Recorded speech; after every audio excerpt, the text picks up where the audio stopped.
Quando o Gênesis manda um faça-se a luz logo de cara no primeiro dia da criação, não estamos falando de fótons, eletromagnetismo ou luz do Sol. O Sol, afinal de contas, só aparece lá no quarto dia. Então, o que seria de fato essa luz inicial? Vamos mergulhar direto nisso agora mesmo. Esta é uma análise rigorosa da cosmologia de Santo Tomás de Aquino. Sem rodeios, sem misticismo moderno ou poesia vaga. Estamos lidando com a anatomia pura e estrutural do universo. Segundo Aquino, essa luz do primeiro dia é, na verdade, a criação da natureza intelectual imortal. É literalmente a primeiríssima realidade estabelecida na estrutura cósmica. A luz aqui é a inteligência no seu estado mais puro e abstrato. É muito louco pensar que a inteligência abstrata precisou existir antes mesmo de qualquer átomo ou matéria física, né? E não é uma metáfora distante, é uma constatação literal de que a base de absolutamente tudo, a primeira coisa no mundo, é a natureza intelectual. O ponto-chave para a gente entender isso é captar a lógica implacável de Aquino. Ele via esses primeiros capítulos do Gênesis como um verdadeiro inventário de tudo o que existe no mundo de hoje. Se fizermos uma lista de tudo que há no universo, vamos achar três naturezas fundamentais: a espiritual, a psíquica e a corpórea. Ponto. Um relato real da criação tem que mostrar exatamente a origem de cada uma dessas três fundações, provando que todas dependem de um princípio ordenador. É como montar a base de um quebra-cabeça cósmico gigante. E assim passamos para o segundo pilar, o firmamento da alma, a fronteira psíquica. Chegando no segundo dia, o relato fala da criação do firmamento no meio das águas. E na anatomia dessa cosmologia, esse firmamento é nada menos que a própria alma humana. A natureza psíquica funciona exatamente como uma fronteira, sabe? Um horizonte esticado entre dois mundos. A alma fica ali no meio, servindo de ponte e, ao mesmo tempo, separando as realidades espirituais mais altas dos nossos apetites sensíveis mais baixos. É uma posição estrutural de intermediação essencial no universo. E o que são essas águas que o firmamento separa? A coisa fica fascinante agora. As águas superiores e inferiores são basicamente as nossas capacidades e inclinações. As águas superiores representam inclinação espiritual, aquela capacidade da nossa psique de se voltar para cima, buscando a inteligência mortal, buscando o eterno. Do outro lado, em total oposição, as águas inferiores são a inclinação para baixo, a atração irresistível pelo mundo físico, pelos apetites corpóreos e biológicos básicos. A alma está ali, no centro, equilibrando essa balança.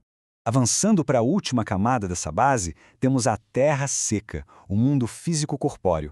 E com isso chegamos ao terceiro dia, com o surgimento da Terra seca. E olha como isso mostra uma coisa que muita gente deixa passar batido. É só no terceiro dia que o universo físico e corpóreo, do jeito que a ciência estuda e que a gente toca, passa a existir de verdade. A matéria física tem essa característica de tender à compressão, ao peso, ao repouso. A terra seca é justamente o aspecto físico de tudo, o chão firme onde as outras naturezas vão poder interagir na prática.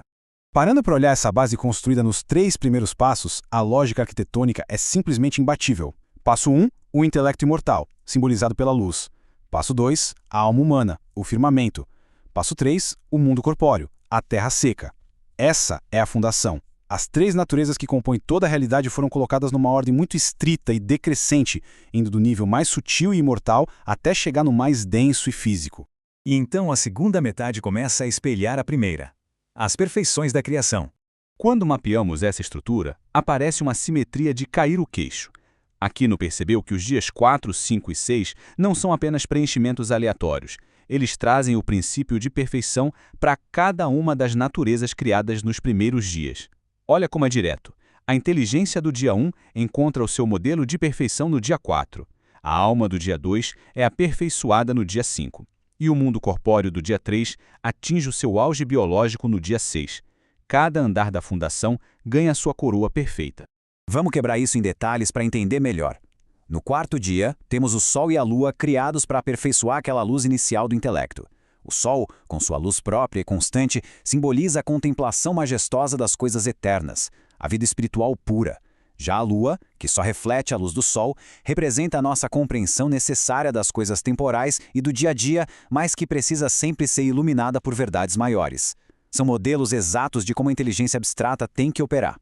No quinto dia, a gente vê as perfeições daquela natureza psíquica, a alma do segundo dia. Aqui entram as aves e os peixes. As aves que voam pelo céu são os conhecimentos que a nossa alma vai adquirindo, elevando a mente acima das coisas mais imediatas. E os peixes nadando no mar são as virtudes e os bons hábitos que precisam domar a nossa natureza passional. Do mesmo jeito que os peixes organizam a vida lá no fundo, debaixo d'água, as virtudes ordenam as emoções mais profundas da nossa psique.